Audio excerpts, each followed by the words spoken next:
Welcome to Roadshow's AutoComplete, your weekly roundup of the biggest news in the automotive world. This week, we have news on Bugatti breaking the 300 mile per hour mark, Lamborghini's first hybrid, and the Corvette convertible. But first, let's start with the Porsche Taycan. Porsche finally dropped the production version of its first fully electric vehicle, the Taycan, and boy, is it a looker. The top-tier Turbo S trim, apart from having kind of a dumb name, packs 750 horsepower and, more or less, a gazillion pound-feet of torque. Other cool features include carbon ceramic brakes as standard, a 2-speed rear axle, and all of Porsche's typical chassis tricks that should make the Taycan the best driving EV ever. Of course, being a Porsche, you're going to pay for the privilege of swanning about in silence. How much, you ask? Well, for the Taycan Turbo S, you're looking at an entry price of around $185,000 before options, and of course, this is a German car, so the options list runs deep. So deep, it'll put your ass to sleep. Figuratively speaking, of course. As of now, Porsche has only debuted the upper Turbo and Turbo S trims, but we expect it to offer some more affordable versions that should slot in somewhere between the Cayenne and the Panamera. People have been clamoring for Bugatti to take its Chiron hypercar out for a top speed run since the car came out a few years ago, and many of us thought it was kind of interesting since the whole top speed, fastest production car thing was a big part of how the Veyron was marketed. Well, apparently, we've all complained enough for Bugatti to have finally acquiesced. Sort of, because it took a special hot-rodded Chiron out to the Volkswagen Era Lesson test track and will be damned if it didn't do a TÜV-certified 304.77 miles per hour. Of course, being the painfully curious journalist types that we are, we're still curious what a bone stock standard Chiron would do in similar conditions.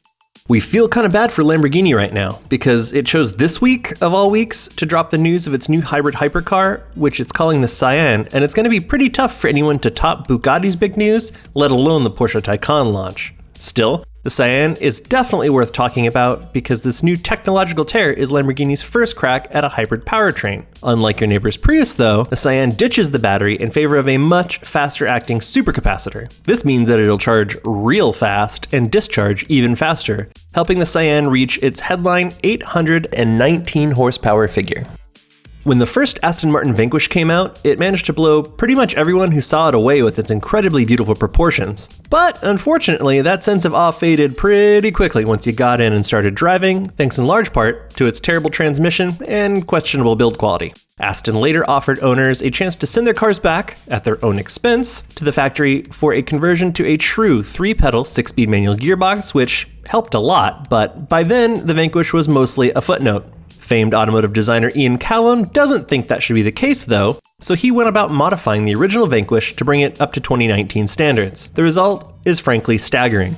We love the wider stance, the vastly upgraded interior, new aero bits, and of course we love the added power for the glorious sounding naturally aspirated V12 engine. Callum Designs is planning on building just 25 of these, so if you got a pile of money to burn and a deep love of Aston Martins, act fast.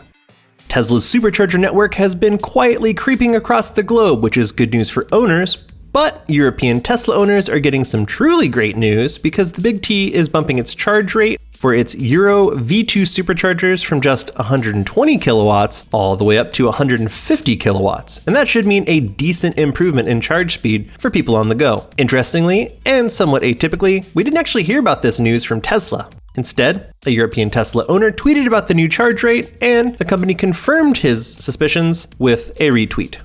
Fiat's 500 may have been the standard bearer for the brand's return to the US, but a lack of meaningful changes to the platform over the last 8 years has meant that sales aren't all that great, and because of that, FCA is killing the 500, 500e, and 500 Abarth for the US market. The 500X and 500L are still sticking around, as is the 124 Spider. The brand expects its current US inventory of vehicles to last through next year, so if you want to indulge your Cinquecento fantasies, you better do it quick.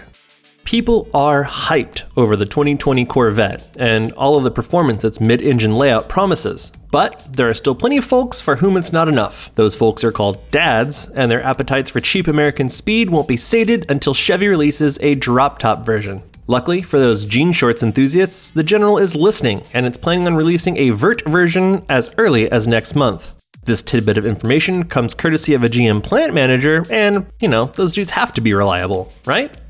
Volkswagen is killing the Beetle in its current form, and unless you're some kind of Beetle diehard, it's really not something that most people are kicking up much of a fuss over. That doesn't mean that VW is abandoning its original moneymaker entirely though. Instead, it's introducing something called the E-Beetle at the Frankfurt Motor Show, and it's a lot cooler than we would have guessed. See, what Volkswagen is doing is taking classic Beetles and yanking out the stinky, slow, and clattering air-cooled engine and replacing it with the electric drivetrain from an E-Up city car. This means that the curb weight jumps up a bunch, but with 81 horsepower and a boatload of torque on tap, the little lightning bug is still good for a 0 to 60 sprint somewhere in the neighborhood of 10 seconds, and frankly, that's plenty quick for us. Word around the schoolyard is that VW is also planning on giving the Type 2 bus and maybe even the Porsche 356 the same treatment. Ford might be getting ready to debut its Mustang-inspired EV SUV in LA this year, though that's not confirmed. But we do know that it's using a test mule of that vehicle to do a little good old-fashioned debunking when it comes to people's preconceptions of what an electric vehicle is like to drive and how it will perform in harsh winter conditions. And it did so in a couple of videos. Spoiler alert, EVs are super fun to drive, and this thing looks like it's handling winter weather just fine, but who knows, maybe all that camouflage is keeping it warm. In any case, you're probably just as ready to see this Mach-E SUV thing or whatever Ford's calling it now as we are, so hopefully we're not kept waiting too much longer. Faraday Future is somehow still soldiering on despite massive layoffs, countless setbacks, and the whole, not having actually built a car thing, but it thinks that maybe some new leadership will change that. To that end, it's gone and hired itself a brand new CEO. Karsten Breitfeld has experience with alternative fuel vehicles, having been a big part of the team that brought the futuristic BMW i8 to market, and, more recently, also served as the CEO of Byton. That's it for AutoComplete this week. Don't forget to subscribe and hit that bell icon to stay notified of all new videos on Roadshow, and we'll see you again next week.